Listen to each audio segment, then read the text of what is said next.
Have you ever dreamed of creating the perfect chocolate fondant, rich, smooth, and irresistibly glossy?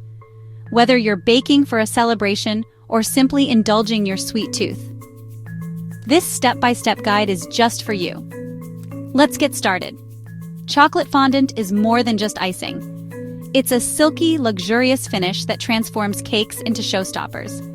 For beginners, I'll be using poured chocolate fondant. You'll need just a few ingredients. Dark chocolate, butter, sugar, eggs, and flour. The secret? Quality chocolate, at least 70% cocoa. Before you begin, gather your tools. A mixing bowl, whisk. Spatula, kitchen scale, and heat-proof bowl are must-haves. A cake stand or turntable makes decorating easier. And silicone molds or baking pans give your fondant that perfect shape. Good tools make great results. Now let's melt the chocolate. Use the double boiler method. Slow and steady wins the race. Or try short bursts in the microwave, stirring in between. Once melted, let it cool slightly before mixing.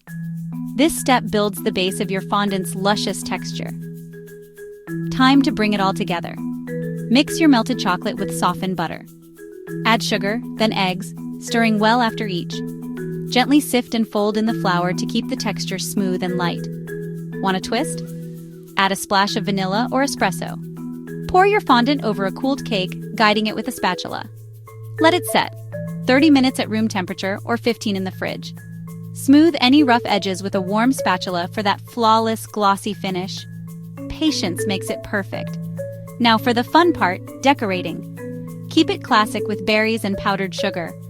Or go bold with chocolate shavings, edible flowers, or a drizzle of white chocolate. Make it yours. Let your creativity shine. Chocolate fondant may seem fancy, but with the right steps and a little practice, anyone can master it. Remember to enjoy the process and the sweet rewards. Be sure to check out this video for more.